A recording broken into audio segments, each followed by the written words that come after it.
ډیر محترم متی اللہ توراب صاحب، پروفیسر ڈاکٹر عباسین یوسفزئی صاحب،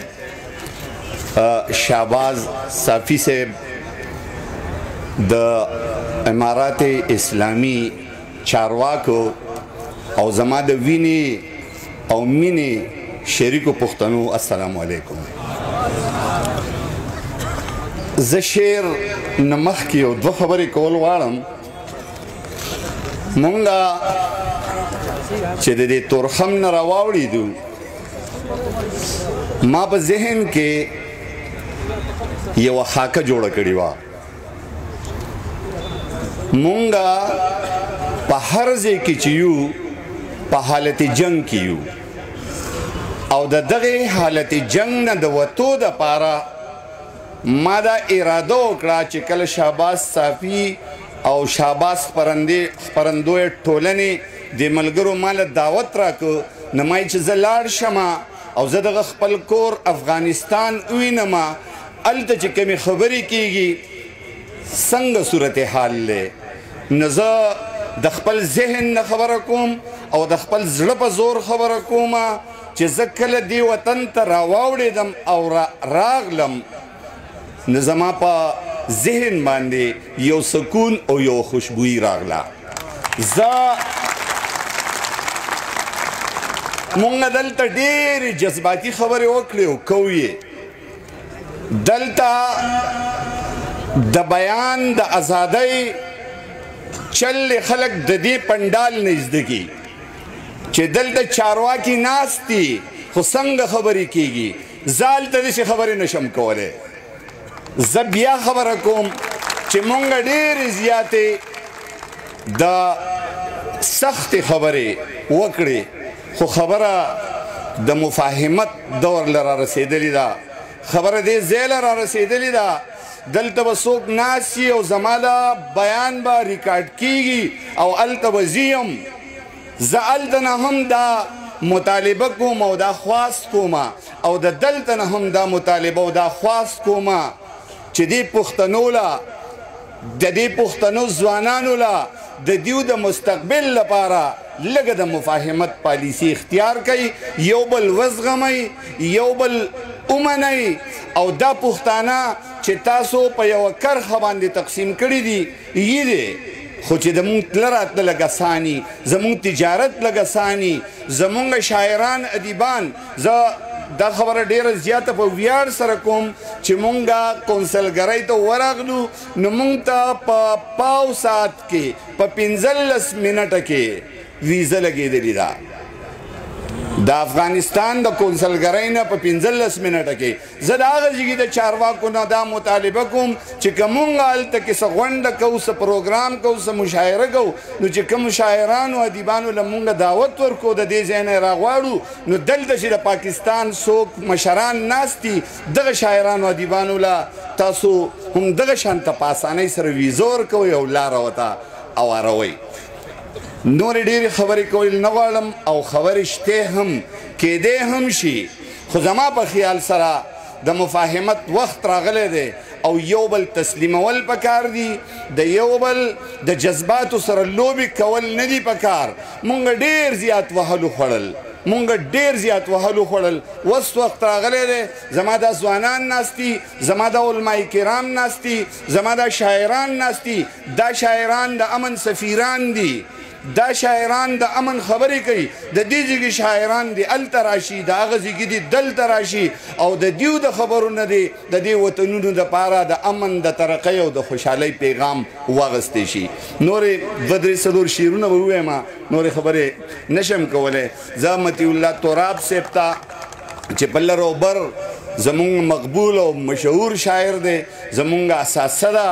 زمونږ د قلم او د کتاب شخصیت دی، او د هغه د خبرو نه، د هغه د شعرونو نه او د هغه د کتابونو نه پښتانه استفاده ته هم کوي او انقلابي تصور ته هم اخلي خو د سوچ او فکر تصور ته هم اخلي زغی ته مبارکي وړاندې کومه شاباس صافي ته او دغه ټول همکارانو ته زه مبارکي ورکومه او د امارات اسلامي چې څوک مشران هم دلته ناست دي مشرانو تاسو زموږ مشران یې او موږ ستاسو نه دا توقع ساتو چې د خپل قام دپاره د خپل خاورې دپاره او د دې وګړي د جذباتي نفسیاتو دپاره به تاسو ډېر زیات کوټلي ګامونه پورته کوئ زه دوه څلور شعرونه وایم چې دا نه چې په علم او په خیبر راوختو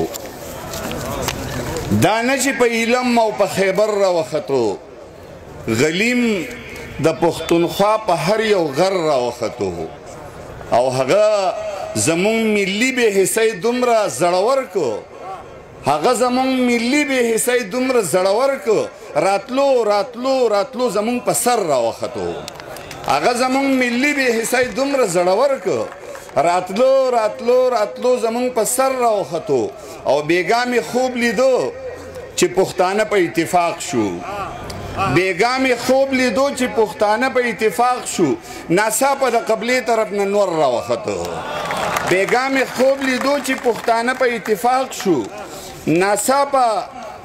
د قبلې طرف نه نور راوختو او د کور نه راوتم یو سپین پیشو مخې له راغی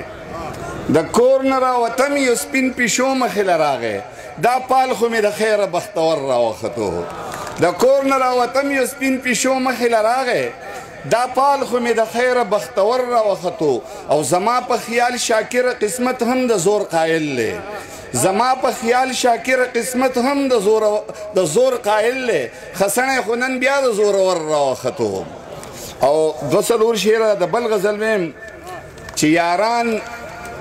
په محبت کې د پیغور نه ځان ساتي یاران په محبت کې د پیغور نه ځان ساتي نو خاورې به پاخه شي چې د اور نه ځان ساتي یاران په محبت کې د پیغور نه ځان ساتي نو خاورې به پاخه شي چې د اور نه ځان ساتي او د یار د بنګړو شړنګ وي که یاري نه نغمګرو یاران په محبت کې د پیغور نه ځان ساتي نو خاورې به پاخه شي چې د اور نه ځان ساتي او د یار د بنګړو شړنګ وي که یاري د نغمګرو د یار د بنګړو شړنګ وي که یاري د نغمګرو په دې باندې سړی د زړه د شور نه ځان ساتي او شعر دی چې د دې نه بلا نور بې برکته ژوندون سي د دې نه بلا نور بې برکته ژوندون سي یو رور چې په یو کور کې د بل رور نه ځان ساتي د دې نه بلا نور بې برکته ژوندون سي یو رور چې په یو کور کې د بل رور نه ځان ساتي او دا خلک د دې نه بلا نور بې برکته ژوندون سي یو رور چې په یو کور کې د بل رور نه ځان ساتي او شعر دی دا خلک چې شاکر د یار نوم په ښکاره نه اخلي دا خلک چې شاکره د یار نوم په ښکاره نه اخلي د دوی لمنې سپینې دي د تور نه ځان ساتي دا خلک چې شاکره د یار نوم په ښکاره نه اخلي د دوی لمنې سپینې دي د تور نه ځان ساتي او بس دوه څلور شعر ویمه چې د محبت د یو نظر په انتظار ولاړ دی د محبت د یو نظر په انتظار ولاړ دی زمانې وشوې په یو ځای یو ګناهګار ولاړ دی د محبت د یو نظر په انتظار ولاړ دی زمانې وشوې په یو ځای یو ګناهګار ولاړ دی او د سترګو جنگ ورته ګناه کبیره ښکارېږي د سترګو جنگ ورته ګناه کبیره ښکارېږي د تورو جنگ ته یو سړی دی چې تیار ولاړ دی د سترګو جنگ ورته ګناه کبیره ښکارېږي د تورو جنگ ته یو سړی دی چې تیار ولاړ دی او د بې حسۍ په حوالو کې یوه دا حواله د بې حسۍ په حوالو کې یوه دا حواله د چینې نښه چېرته نشته او چینار ولاړ دی د بې حسۍ په حوالو کې یوه دا حواله د چینې نښه چېرته نشته او چینار ولاړ دی او د هر شعر دی د هر میخور د ظرف په سترګو کې خپل ځان ته ګوري د هر میخور د ظرف په سترګو کې خپل ځان ته ګوري د پیمانې د جای په دار باندې خمار ولاړ دی د هر میخور د ظرف په سترګو کې خپل ځان ته ګوري د پیمانې د جای په دار باندې خمار ولاړ دی او ستا لیونی د محبت په تقاضو پوهیږي ستا لیونی د محبت په تقاضو پوهیږي ستا د راتلو په لار نه د تلو په لار ولاړ دی ستا لیونی د محبت په تقاضو پوهیږي ستا د راتلو په لار نه د تلو په لار ولاړ دی او چې د رنجکو دکاندار دی وار پې نشي موندی چې د رنجکو دکاندار دی وار پې نشي موندی چې د رنجو دی نو په ټپه یې روزګار ولاړ دی چې د رنجکو دکاندار دی وار پې نشي موندی چې د رنجو دی نو په ټپه یې روزګار ولاړ دی او د محبت اسمان شاکره هسې نه ودرېږي د محبت اسمان شاکره هسې نه ودرېږي